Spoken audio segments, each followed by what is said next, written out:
रावण जितना बलशाली था उतना ही विद्वान भी। इसका अंदाजा इसी से लगाया जा सकता है कि युद्ध में राम का बाण लगने के बाद जब वह अंतिम सांसें ले रहा था, भगवान राम ने खुद लक्ष्मण को उससे ज्ञान हासिल करने के लिए कहा था।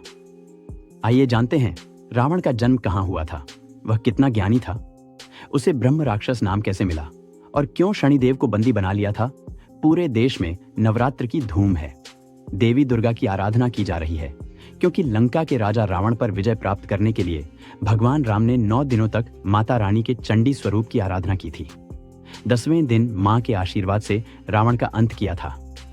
तभी से 9 दिनों तक मियां की आराधना और 10वें दिन रावण का दहन किया जाता है। पर क्या आपको पता है कि रावण का जन्म कहाँ हुआ था, वह कितना ज्ञानी था? आइए जानने की कोशिश करते हैं। वाल्मीकि रामायण के अनुसार रावण पिता के पक्ष से ब्राह्मण और नाना के पक्ष से क्षत्रिय राक्षस था, इसीलिए उसे ब्रह्म राक्षस की संज्ञा भी दी जाती है। रावण के दादा ऋषि पुलस्त्य ब्रह्मा के 10 मानस पुत्रों और सप्तऋषियों में से एक थे।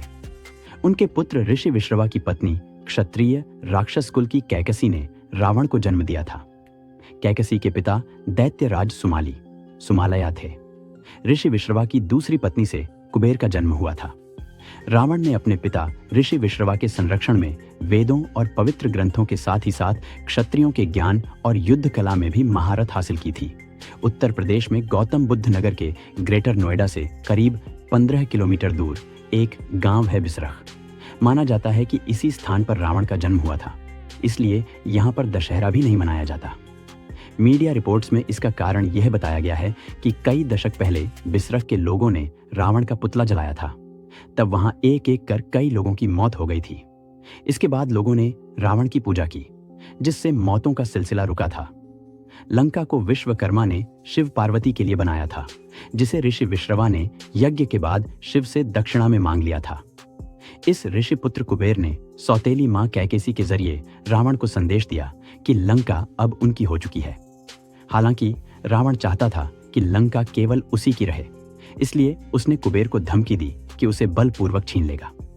पिता विश्रवा जानते थे कि शिव की तपस्या के बाद रावण पर किसी का वश नहीं चलने वाला है, इसलिए कुबेर को सलाह दी कि रावण को लंका दे दें। लंका पर इस तरह से रावण का कब्जा हो गया।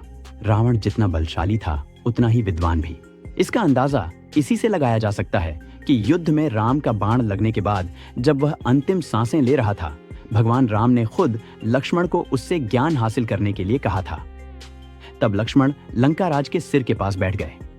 रावण ने लक्ष्मण को पहला ज्ञान यही दिया था कि अगर गुरु से ज्ञान चाहिए तो हमेशा उसके चरणों में बैठना चाहिए। यह ज्ञान परंपरा आज भी भारत में विद्यमान है। रावण सामवेद में तो निपुण था ही, बाकी के तीनों वेदों का भी उसे ज्ञान था। वेदों के पढ़ने के तरीके यानी पद पथ में उसे महारत हासिल थी। लंका के राजा रावण ने शिव तांडव, प्रकुठा कामधेनु और युद्धीशा तंत्र जैसी तमाम रचनाएं की। संगीत में भी रावण किसी से कम नहीं था। धार्मिक ग्रंथ बताते हैं कि रुद्र वीणा बजाने में रावण को हरा पाना शायद किसी के लिए संभव नहीं था। दुनिया को वायलिन जैसा वाद्य यंत्र रावण ने ही दिया, जिसे रावण हथा कहा जाता था। रावण चिकित्सा विज्ञान का बड़ा जानकार था। आयुर्वेद पर तो उसने अर्क प्रकाश नाम से एक पुस्तक भी लिखी थी। उसे ऐसे चावल बनाने आते थे जिसमें खूब पोषक तत्व होते थे। मान्यता है कि यही चावल वह माता सीता को अशोक वाटिका में देता था। पत्नी मंदोदरी के कहने पर आयुर्वेद के ज्ञान पर आधार पर रावण ने स्त्री रोग और बाल चिकित्सा पर कई किताबें लिखी थीं। इनमें 100 से ज्यादा बीमारियों की चिकित्सा के बारे में बताया गया है। रावण ज्योतिष शास्त्र में माहिर था, यहाँ तक कि पुत्र मेघनाद के जन्म से पहले उसे ग्रह नक्षत्रों को खुद के हिसाब से सजा लिया था। उसका मानना था कि ऐसी स्थिति में जन्म लेने वाला उसका पुत्र अमर हो जाएगा। हालांकि आखिरी समय में शनिदेव ने अपनी चाल बदल दी थी। इससे नाराज होकर उसने शनिदेव को ही बंदी बना लिया था। ज्योतिष शास्त्र पर भी रावण ने कई पुस्तकों की रचना की थी।